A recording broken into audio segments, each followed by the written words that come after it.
boîte à outils بخش vocabulaire. Les invitations. invitation privée اینجا داره باهاتون مثلا دعوتنامه های خصوصی و یا l'invitation officielle رسمی رو باهاتون میخواد کار کنه. وقتی که شما یه دعوتنامه خصوصی یعنی به یه دوست یا به یه همکار میفرستید میتونه که به این صورت باشه. On se fait une petite bouffe sympa entre copains vendredi. یه غذای کوچیک باحال بین دوستانمون جمعه برگزار میکنیم. Est-ce qu'on peut compter sur toi? میتونیم رو تو حساب کنیم. Tu es libre vendredi آزادی جمعه tu es libre vendredi soir آزادی جمعه شب. Est-ce que tu peux venir? آیا میتونی بیای؟ Qu'est-ce que tu fais vendredi soir? جمعه شب چیکار میکنی؟ Je t'invite à dîner. دعوتت میکنم برای شام. Viens dîner à la maison. بیا شام خونه. یعنی بیا خونه ما شام بخور مثلا. ولی وقتی که رسمیه و میخواین مثلا برای رئیستون بنویسید یا مدیرتون بنویسید مثلا چی میگید؟ Nous aimerions vous inviter à dîner avec votre épouse. ما دوست داریم. ببین aimerions از کندیشنل استفاده کرده یعنی اگر امکانش باشه. Nous aimerions vous inviter ما دوست داریم دعوتتون بکنیم برای شام با همسرتون. J'espère que vous pourrez venir. امیدوارم که بتونید بیاین. J'espère que vous viendrez à cette soirée. امیدوارم که در این شب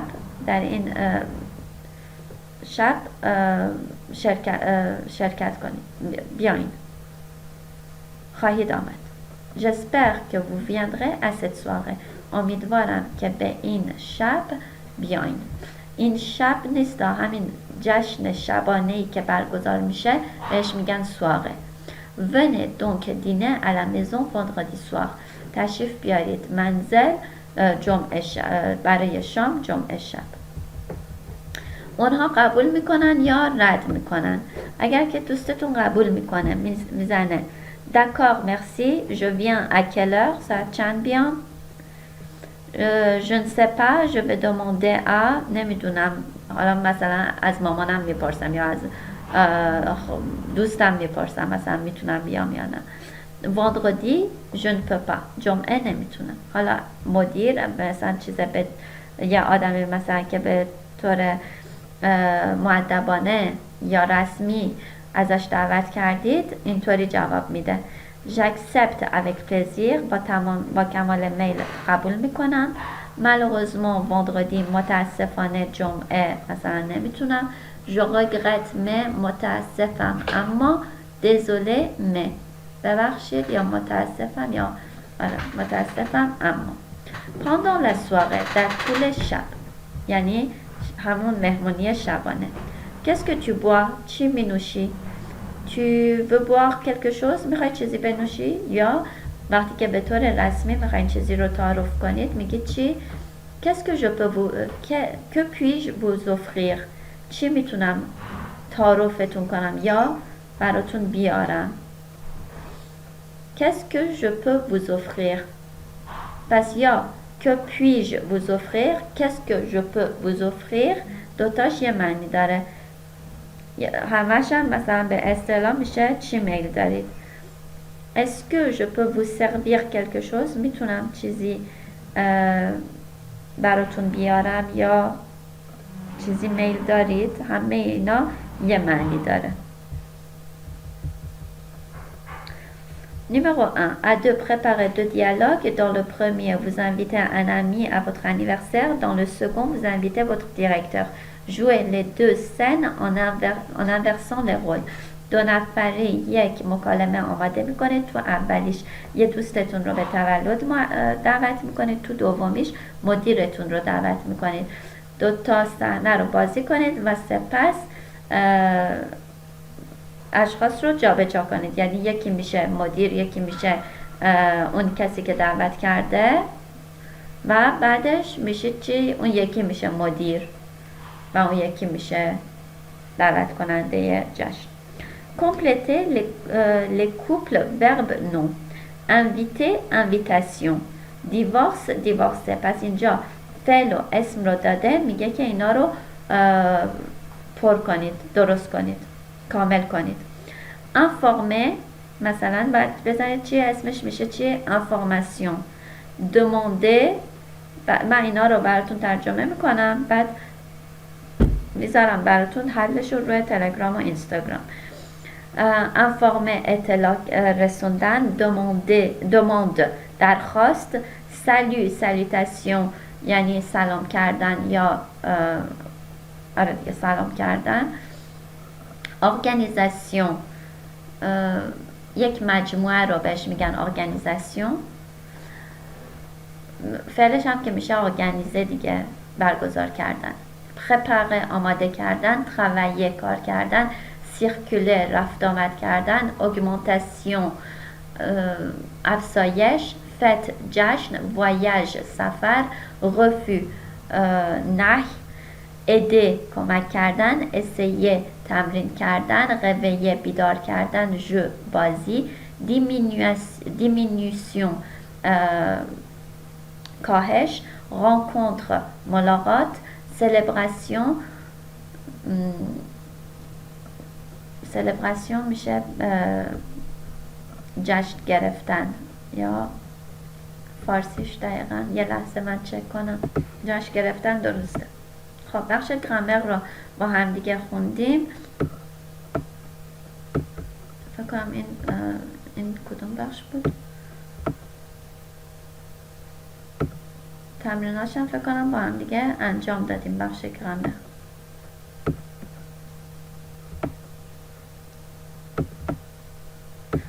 اینجا یه اکسپرسیون دارید که برای نوشتنتون خیلی خوبه. boîte à outils expression. tableau d'affichage pour les étudiants. école hôtelière. particulier recherche 2 extras pour aider à organiser une fête d'anniversaire.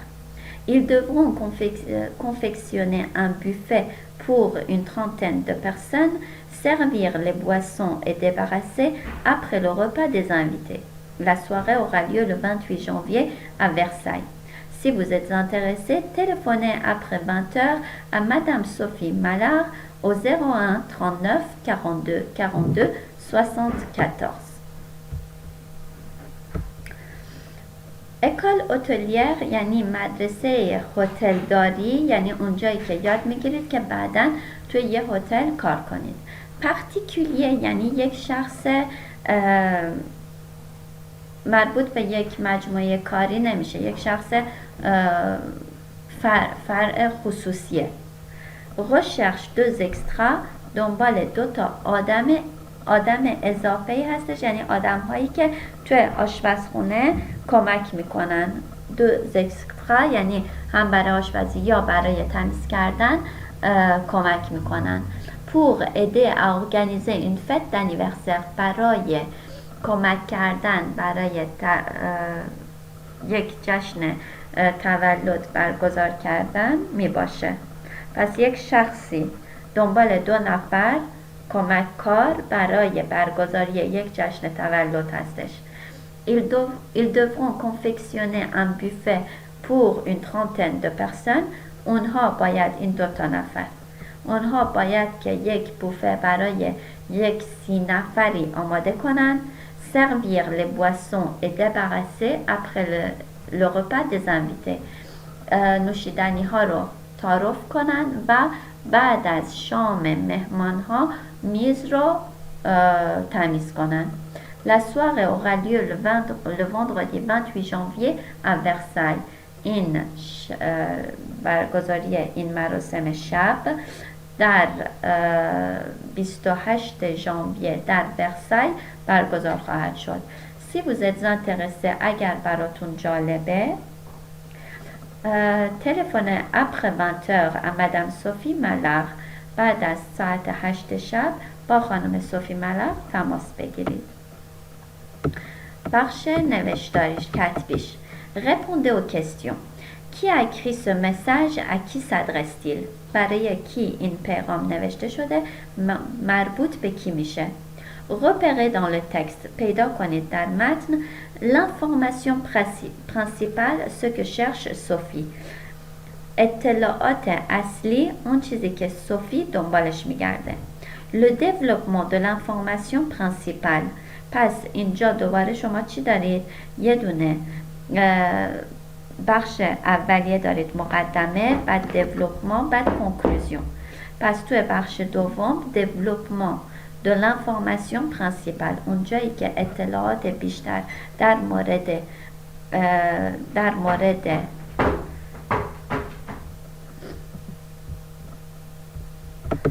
در واقع اطلاعات بیشتر رو توسعه داده اطلاعات اصلی رو توسعه داده la date تاریخ ce qu'il faut faire pour répondre au message برای جواب دادن به پیغام چیکار باید کرد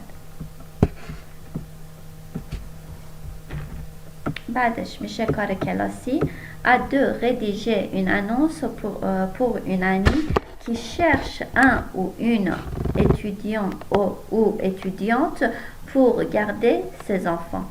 دو نفره یک اعلامیه رو تنظیم کنید برای یک دوست که دنبال یک دانشجوی پسر یا دختر برای نگه داشتن بچه‌هاش می باشه. L'information principale اطلاعات اصلی garder deux enfants نگهداری از 2 تا بچه développement de l'information توسعه اطلاعات s'occuper d'un bébé de 13 mois aider un enfant de 7 ans à faire ses devoirs به یعنی نگهداری یا s'occuper یعنی نگهداری دیگه آره نگهداری از یه بچه 13 ماهه یا مراقبت از یک بچه 13 ماهه و کمک کردن به یه بچه 7 ساله در مشق نوشتن date 3 jours par semaine de 17h à 20h 3 روز در هفته از 5 بعد از ظهر تا 8 شب ce qu'il faut faire چه کارهایی باید انجام داد تلفن le matin au 02 42 48 49 65 تلفن کنید صبح به این شماره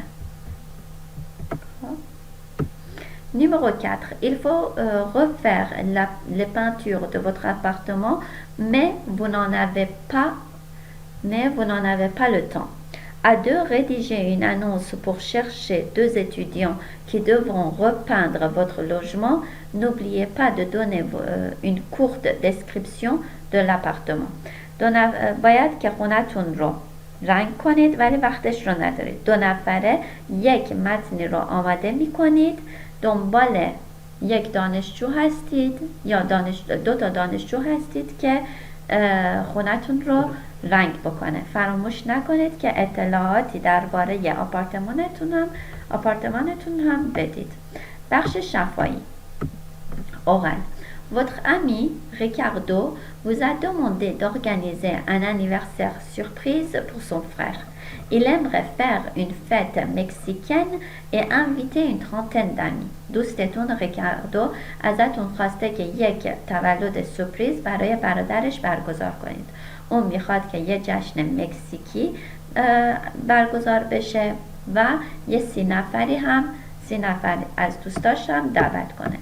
Vous devez chercher quelqu'un pour décorer la salle, quelqu'un pour animer la soirée et quelqu'un pour faire le repas. شما باید دنبال یک کسی باشید که سالن رو دکور بکنه یک کسی باشید که دنبال کسی باشید که شب یعنی این مراسم رو برگزار بکنه مثل انیمه این شومنا بهش میگن انیماتور دیگه حالا تو فارسی دقیقا فکر کنم به همونم میگن شومن دیگه تو فارسی و شخصی که غذا رو آماده بکنه Vous vous occupez de lancer les invitations. شما دعوتنامه ها رو پخش میکنید. Vous appelez 3 amis pour شما به 3 نفر تماس میگیرید. 3 تا از دوستان با 3 تا از دوستاتون تماس میگیرید. pour leur expliquer ce que veut Ricardo, pour les inviter à la fête, pour leur dire ce dont vous vous occuperez, pour leur demander de l'aide. پس شما با 3 تا از دوستاتون تماس میگیرید برای اینکه بگید که ریکاردو چی میخواد، برای دعوت کردن به جشن، برای اینکه بهشون بگید که شما از چه چیزی نه که مراقبت بکنید، اوکیپه میشه مراقبت کردن، ولی اینجا مسئولیت چه چیزی رو خواهید داشت و برای درخواست کمک. همه از این. بریم دو تا متن آخر درستون هم بخونیم و این درس 4 تمام میشه.